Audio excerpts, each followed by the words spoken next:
எல்லாருக்கும் வணக்கங்க. உங்கள் எல்லாரையும் 666 மந்த்ரா யூடியூப் சேனல் வாயிலாக மறுபடியும் சந்திக்கிறதுல ரொம்ப சந்தோஷம். தொடர்ந்து நம்மளுடைய சேனல் வாயிலாக ஆன்மீகம் சார்ந்த எண்ணற்ற பதிவுகளை பதிவேற்றம் செய்து கொண்டிருக்கிறோம். உங்களுடைய மேலான ஆதரவும் நமக்கு தொடர்ந்து கிடைத்து கொண்டே இருக்குது. ரொம்ப சந்தோஷம். அந்த வகையில் இன்றைக்கி இந்த வீடியோ பதிவில் ஒரு மிக முக்கியமான ஆன்மீக தகவலை பற்றி சொல்ல போகிறேன். என்ன அப்படின்னு கேட்டால், இந்த பொருள் மட்டும் உங்கள் கையில் இருந்ததுன்னா இந்த எதிர்மறை சக்திகளினால் ஏற்படக்கூடிய சகலவிதமான பாதிப்புகளில் இருந்தும் நீங்கள் விடுபடுவீர்கள்.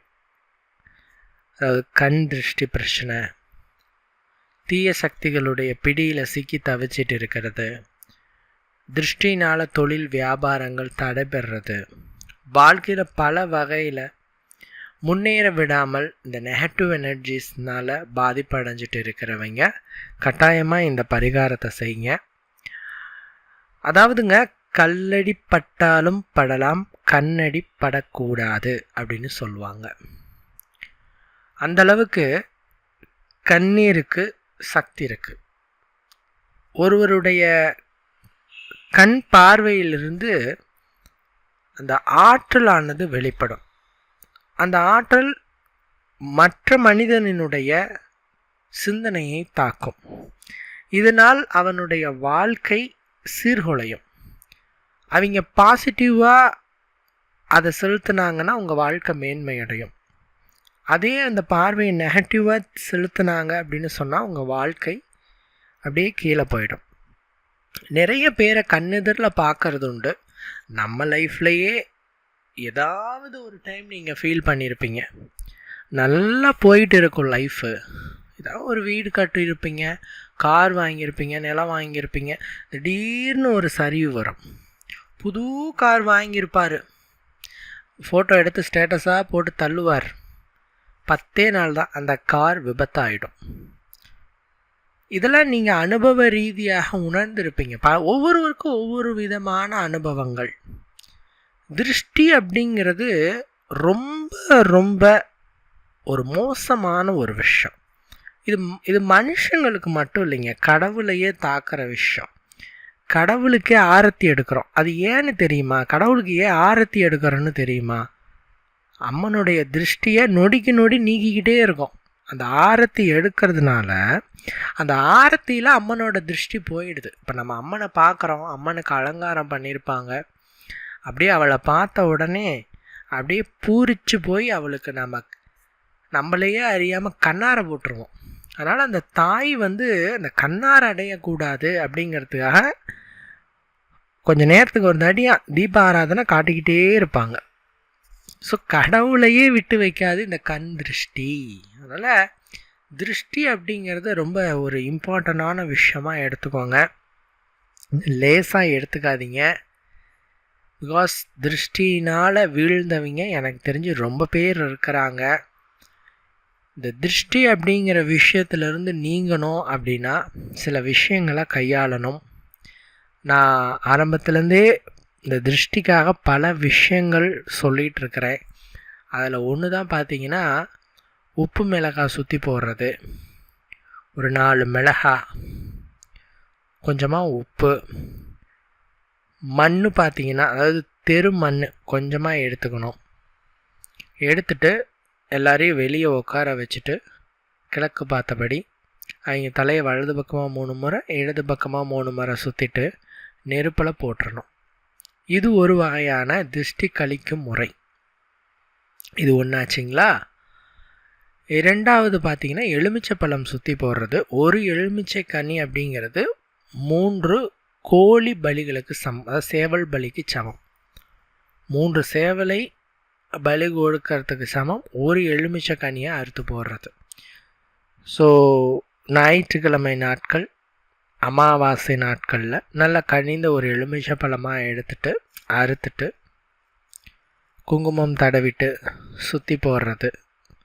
இதே மாதிரி வீட்டில் இருக்கிற நபர்களை வெளியே கிழக்கு பார்த்தபடி உட்கார வச்சுட்டு அவங்க தலையை 3 முறை இடது பக்கமாக வலது பக்கமாக சுற்றிட்டு அந்த எலுமிச்சை சாறில் தேக்கப்பட்ட குங்குமத்தை எடுத்து நெத்தியில் வச்சுட்டு இந்த எலுமிச்சை பழத்தை நம்ம 3 ரோடுகள் சேரும் இடத்துல போட்டுருங்க. இது ஒரு வகையான திருஷ்டி நீக்கிற முறை. தேங்காய் உடைச்சல், தேங்காவில் கற்பூரம் வச்சு பற்றி சுற்றி போடுறது, பூசணியை உடைக்கிறது, இது ரொம்ப உயர்ந்ததாக பார்க்கப்படுது. திருஷ்டிகள்லேயே பூசணி உடைச்சி போடுறது ரொம்ப உயர்ந்தது. ஸோ இந்த மாதிரி ஒவ்வொரு வழிமுறைகளில் இந்த திருஷ்டி எடுத்தல் அப்படிங்கிறது அமையும். பட் ஆனால் இந்த திருஷ்டி எடுக்கக்கூடிய விஷயங்களில் இன்னொரு சில எஃபெக்டான விஷயங்கள்லாம் இருக்குது. நான் அதை உங்களோட ஷேர் பண்ணிக்க விரும்புகிறேன். என்ன அப்படின்னாங்க, வெண்கடுகு அப்படிங்கிற ஒரு பொருள் இருக்குது. கடுகு மாதிரி இருக்கும். ஆக்சுவலாக இது கடுகு தான். கடுகு கருப்பாக இருக்கும், சமையலுக்கு யூஸ் பண்ணுறது. இது ஆன்மீகத்துக்கு யூஸ் பண்ணுறது. கடுகு சைஸ்க்கு இருக்கும், வெள்ளை கலரில் இருக்கும். அதுக்கு பேர், அதாவது ஆக்சுவலாக இது வெண்கடுகுன்னு சொல்கிறோம். மஞ்சள் வெள்ளை கலந்த ஒரு பாலிஷ் கலரில் இருக்கும். இதுக்கு பேர் தான் வெண்கடுகு அப்படின்ட்டு இதனோட பேர். இந்த வெண்கடுகை பார்த்திங்கன்னா கொஞ்சமாக எடுத்துக்கணும். சாம்பிராணி கொஞ்சமாக எடுத்துக்கணும். அதாவது கட்டி சாம்பிராணி வாங்கி நல்லா இடிச்சுக்கோங்க, அது கொஞ்சம் எடுத்துக்கணும். மருதாணி விதை, இந்த மருதாணி விதையில் இருக்கக்கூடிய சக்தி அப்படின்னு பார்த்தீங்கன்னா அளவில்லாதது.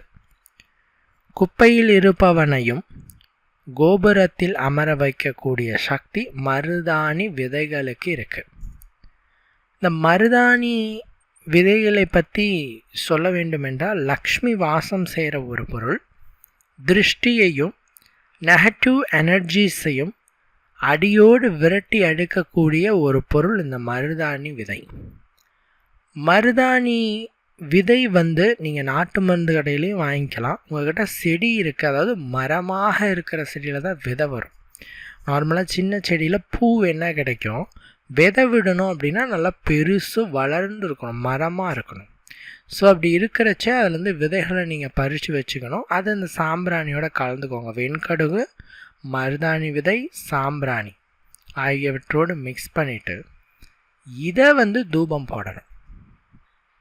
இதில் இருந்து வெளிப்படக்கூடிய புகை உங்களுடைய வீடுகளிலே பரவும் பொழுது, உங்களுடைய தொழில் செய்கிற இடங்களில் பரவும் பொழுது, இந்த புகைப்பட்ட இடமெல்லாம் இருக்கக்கூடிய எதிர்மறை சக்திகள் அத்தனையும் நீங்கிவிடும்.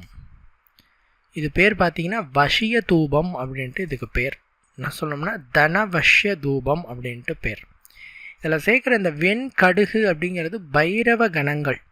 சிவபெருமானினுடைய 64 வடிவங்களில் மிக ஒரு முக்கியமான வடிவம்னா பைரவ வடிவம்.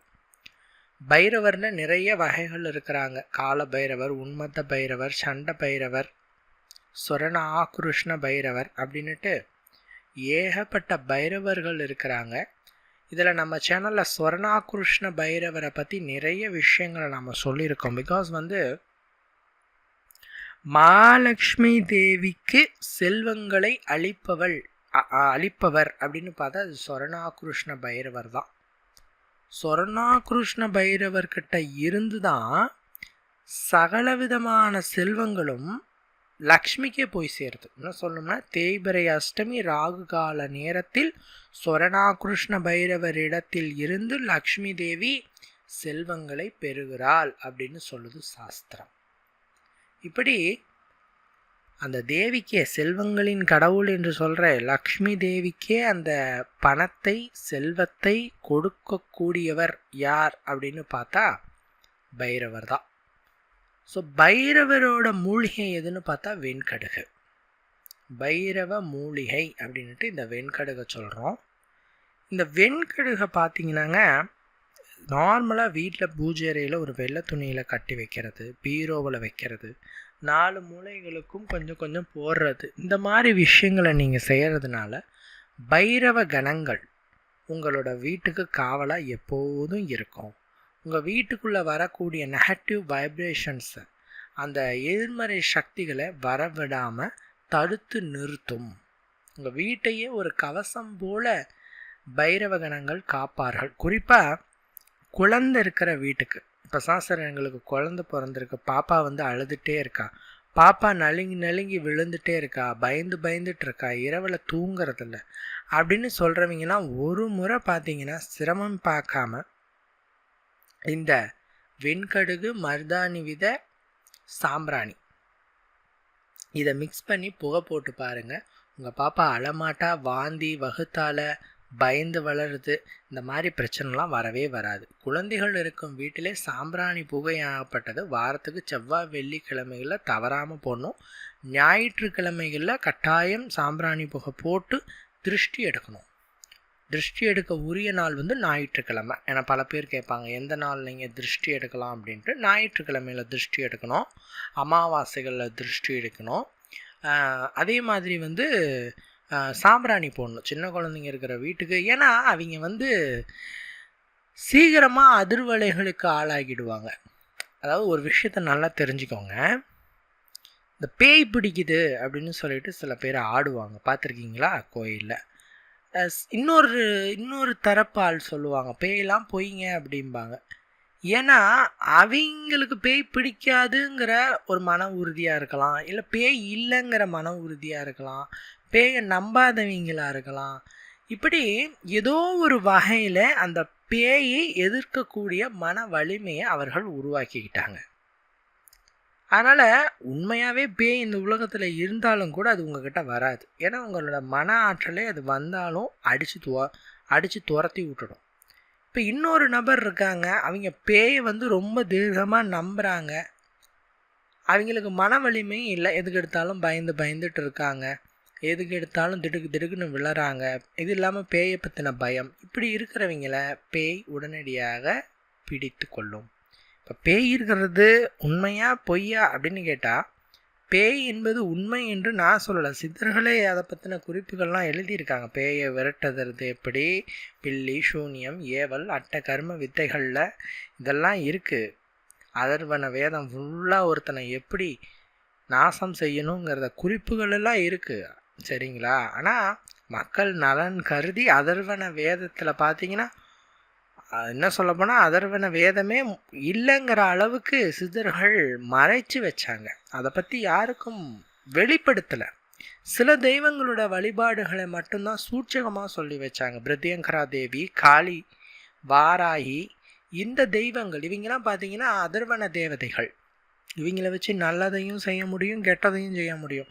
நீங்கள் சினிமா படங்களில் பார்த்துருப்பீங்க, காளி தேவியை வச்சு நல்லவனும் பூஜை செய்வான், மாந்திரீகவாதியும் பூஜை செய்வான், அதாவது கெட்டது பண்ணுறவனும் பூஜை செய்வான். அப்படி இப்போ காளி வச்சு எல்லாமே செய்ய முடியும். இப்படியும் அவளை விளையாட வைக்கலாம், இப்படியும் விளையாட வைக்கலாம். வாராகி வச்சு நம்ம நல்லதையும் செய்ய வைக்க முடியும், கெட்டது செய்ய. பிருத்தியங்கரா தேவி, இது வந்து கெட்டவங்க கைக்கு போயிடக்கூடாது. மனிதனுடைய மனது வந்து குரங்கு மாதிரி தாவிக்கிட்டே இருக்கும். ஒருத்தன் உங்களுக்கு நல்லது பண்ணுற வரைக்கும் தான் அவனை தலையில் தூக்கி வச்சு கொண்டாடுவீங்க. அவன் ஏதோ ஒரு வகையில் உங்களுக்கு கெடுதல் பண்ணிட்டானா அவன் செஞ்ச நல்லதெல்லாம் மறந்து போயிடுவீங்க. அவனை வந்து வெறுப்பீங்க, அவனை அழிக்கணும்னு நினைப்பீங்க, அவன் கெடுறதை பார்த்து சந்தோஷப்படுவீங்க. இது நான் ஏதோ உங்களை குத்தி காட்டுறதுக்காக சொல்லலை, மனித மனமே அதுதான், இயற்கை அப்படி தான் படைச்சிருக்கு. ஸோ இந்த ஒரு எண்ணமாகப்பட்டது இருக்கிறதுனால மனிதன் வந்து சித்த நிலையை அடைந்த பிறகு தான் எல்லாருக்கும் உதவணும், எல்லாரும் நல்லா இருக்கணுங்கிற மனநிலையை அடையிறான். அந்த சித்த நிலையை அடைஞ்சவங்க மட்டும்தான் அந்த அதர்வன வேதத்தில் சில விஷயங்களை தெரிஞ்சுக்கிட்டாங்க. சித்தர்கள் காலம் போனதுக்கப்புறம் வெரி ஃபியூ மெம்பர்ஸ் மட்டும்தான் அந்த நிலையை வந்து அடைஞ்சாங்க. எனக்கு தெரிஞ்சு வள்ளலார் நம் காலத்தில், அதாவது நம் காலம் அப்படின்னா இந்த மனிதர்களோடு சகஜமாக பழகக்கூடிய காலத்தில் வாழ்ந்தவர் பார்த்தீங்கன்னா வள்ளலார். நான் வந்து வள்ளலாரோட மிகப்பெரிய பக்தன் அப்படின்னு சொல்லலாம். யாருங்க சொல்லுவா, வாடிய பயிரினை கண்ட போதெல்லாம் வாடினேன். மனுஷங்களுக்கே இரக்கம் காட்டாத இந்த உலகத்தில் பயிர்களுக்கு இரக்கத்தை காட்டினவர் வள்ளலார். ஸோ அவர் எனக்கு ரொம்ப பிடிக்கும். அருட்பெரும் ஜோதி தனிப்பெரும் கருணை, தனிப்பெரும் கருணை அருட்பெரும் ஜோதி அப்படிங்கிற அளவுக்கு அந்த ஜோதியிலேயே ஐக்கியப்படுத்தினவர், தன்னுடைய ஜீவனை ஜோதியில் ஐக்கியப்படுத்தினவர் வள்ளலார் இல்லைங்களா? ஸோ அந்த வள்ளலார் பார்க்குறோம். அவர் ஒரு மிகப்பெரிய ஒரு ஆன்மீகவாதி. அவரை தொடர்ந்து ஆன்மீகவாதிகள்னா சொல்லலாம் சில பேரை. பெரும்பான்மையானவர்கள் பார்த்தீங்கன்னா இந்த சாதாரண மனித மனத்தில் தான் இருக்காங்க. அதனால் இந்த தேவதைகளை வழிபாடு செய்யும் பொழுது அந்த வைப்ரேஷன்ஸ் ஆகப்பட்டது நம்மளுக்கு எப்படி தாக்குது அப்படிங்கிறது ரொம்ப ரொம்ப முக்கியம். இந்த திருஷ்டி கண்ணிடு இந்த மாதிரியான பிரச்சனையில் அவதிப்பட்டுக்கிட்டு இருக்கிறவங்க அதர்வன தேவதைகளை வழிபாடு செஞ்சிங்கன்னா உங்களுக்கு அந்த பிரச்சனை தீரும். காளி கோயிலுக்கு போய் எலுமிச்சம்பழம் தலை சுற்றி குத்துறது, வாராகி கோயிலுக்கு போயிட்டு நல்லெண்ணெய் தீபம் போடுறது, அதே மாதிரி பிரித்தியங்கரா கோயிலுக்கு போயிட்டு மிளகாய் யாகம் பண்ணுவாங்க. பிரித்தியங்கரா கோயிலில் மிளகாய் யாகம் ரொம்ப ஃபேமஸ்ஸு. அதை செய்கிறது, இந்த மாதிரி செயல்களை செய்து நாம் நம்மளோட திருஷ்டி கண்ணிடு ஆகியவற்றை போக்கிக்கலாம். அதாவது பார்த்திங்கன்னா இந்த சின்ன குழந்தைகள் இருக்காங்க இல்லையா, அவங்க அந்த பலகீனமான மனதில் இருக்கிறதுனால அவங்கள ஈஸியாக நெகட்டிவ் தாக்கும். உறுதியான மனநிலையில் இருக்கும்போது இருப்பதையும் நீங்கள் இல்லை என்று உறுதியாக இருந்தீங்கன்னா இருக்கக்கூடிய பொருளும் உங்களிடத்தில் வராது. நல்லா புரியுதுங்களா? எது மேலே நீங்கள் தீர்க்கமாக நம்பிக்கை வைக்கிறீங்களோ அதுதான் உங்களை அடையும். நீங்கள் இல்லைன்னு ஒரு விஷயத்தை நம்பிட்டீங்கன்னா நீங்கள் அதை கடைசி வரைக்குமே அனுபவிக்க முடியாது. இது இதுக்கும் பொருந்தும், தீய விஷயங்களுக்கும் பொருந்தும். மன உறுதிப்படி கெட்டது இல்லை, எதிர்ப்பு சக்திகள் இல்லை, பேய் இல்லை, பிசாசு இல்லைன்னா ஒருத்தவங்களுக்கு செய்வனையே வச்சாலும் கூட உங்கள் மன உறுதி அந்த செய்வனையை அழிச்சிடும். ஏன்னா எல்லாவற்றிற்கும் மேலானது ஒரு மனிதனுடைய மனோசக்தி. சரிங்களா? அதனால் நம்பிக்கை இருந்தாலும் சரி இல்லைனாலும் சரி, குழந்தைங்க வீட்டில் இருக்குது அப்படின்னா இதை கொஞ்சம் செய்ய பாருங்கள். ஏன்னா பெரியவங்க கொஞ்சம் ஸ்ட்ராங்காக இருப்பீங்க. குழந்தைங்களுக்கு ஒரு குறிப்பிட்ட வயது வரைக்கும் இந்த மாதிரியான பூஜைகள், வழிபாடுகள், திருஷ்டி எடுத்தல்கள் ஆகியவை தேவை. சில பேர் பார்த்தீங்கன்னா இந்த திருஷ்டிக்காக என்ன பண்ணுவாங்கன்னா வழிபாடுகளில் கொஞ்சம் ஒரு சில சூட்சம வழிபாடுகளை செய்வாங்க. அதில் ஒன்று தான் பார்த்திங்கன்னா மிளகு தீபம். எதிரிகள் அழியவும் எதிரிகள் நமக்கு வைக்கக்கூடிய இந்த திருஷ்டி நெகட்டிவ்ஸ் ஆகியவை நீங்கவும் செய்யக்கூடியது தான் இந்த மிளகு தீபம். இதை பற்றி நான் முன்னாடியே சொல்லியிருக்கேன். ஒவ்வொரு தேய்பிறை அஷ்டமி நாளன்றும் இந்த மிளகு தீபத்தை செய்ய வேண்டும். சரிங்களா? மிளகு அப்படிங்கிறது நெகட்டிவ்ஸை விரட்டி அடிக்கிற ஒரு பொருள். ஒவ்வொரு பொருளும் ஒவ்வொரு சக்தி இருக்குதுங்க. இதில் இந்த மிளகுங்கிறது பார்த்திங்கன்னா எதிர்மறை சக்திகளை நீக்கக்கூடிய ஒரு பொருள். இன்னும் சொல்லணும் அப்படின்னு சொன்னால், ஒரு கை மிளகு இருந்தால் பகைவன் வீட்டிலும் உணவு இருந்தலான்னு சொல்லுவாங்க. அந்த காலத்தில் பகைவன் வீட்டில் சாப்பிட பயந்துக்குவாங்க. அவன் இடுமருந்து என்று சொல்லக்கூடிய வசிய மருந்து சாப்பாட்டில் கலக்கி கொடுத்துருவாங்க. அது உள்ளே போயிட்டு பாய்சன் மாதிரி, ஸ்லோ பாய்சன் மாதிரி. ஸோ மெதுவாக ஆளை கொண்டுடும். அதிலேருந்து தப்பிக்கணும் அப்படின்னா பகை வீட்டில் உணவு உண்ட பிறகு கொஞ்சோண்டு மிளகு, ஒரு கை மிளகு எடுத்து வாயில் போட்டு மென்று தண்ணி குடிச்சிட்டிங்கன்னா அந்த பாய்சன் உங்களை பாதிக்காது. அதாவது சொல்லப்போனால் அந்த இடுமருந்து உங்களை பாதிக்காது. பாய்சன்னா விஷம் இல்லை, இடுமருந்துனா அந்த மாந்திரீகத்தில் வைக்கக்கூடிய வசிய மருந்து. அது உங்களுக்கு வச்சுருந்தாங்கன்னா அது நீங்கி போயிடும். அதே மாதிரி ஒரு கை மிளகு உங்கள் கூட இருந்துச்சுன்னா எதிரிகள் செய்யக்கூடிய ஏவல், பில்லி, சூன்யம், காற்று, கருப்பு, கண்ணீடு எல்லாம் நீங்கிடும் அப்படின்னு சொல்லப்படுது. இந்த மிளகை வைத்து செய்யக்கூடியதான் இந்த மிளகு தீபம். பைரவருக்கு ரொம்ப உகந்தது. நான் அடிக்கடி இந்த மிளகு தீபத்தை பற்றி சொல்லியிருக்கேன். தேய்பிறை அஷ்டமி நாளன்று ராகு கால நேரத்தில் 27 மிளகுகளை வெள்ளை துணியில் வச்சு மூட்டையாக கட்டி அகல் விளக்கில் வச்சு நல்லெண்ணெய் ஊற்றி கொஞ்சம் நேரம் ஊற வச்சு, ஒரு 5 நிமிஷம் ஊற வச்சு தீபம் போடுங்க. இதுக்கு பேர் தான் மிளகு தீபம். பைரவருக்கு ஏற்றுறது. அற்புதமான பலன்கள் கிடைக்கும். அதிசயிக்கும் விதமான நல்ல விதமான பலன்கள் கிடைக்கும். எதிரிகள், திருஷ்டிகள், கண்ணீடு ஆகியவை அடியோடு நீங்க செய்யும். இதை பெண்கள், ஆண்கள் என அனைவரும் செய்யலாம். இவர்கள் தான் செய்யணும், அவர்கள் தான் செய்யணுங்கிற எந்த கட்டுப்பாடும் இல்லை. தாராளமாக செய்து பயனினை அடையலாம். சரிங்களா? ஸோ முடிஞ்ச அளவுக்கு இந்த வீடியோவில் கண்ணீடுனா என்ன, திருஷ்டினா என்ன அப்படிங்கிறத பற்றி விளக்கியிருப்பேன்னு நான் நினைக்கிறேன். இன்னொரு வீடியோவில் உங்களை நான் சந்திக்கிறேன். நன்றி, வணக்கம்.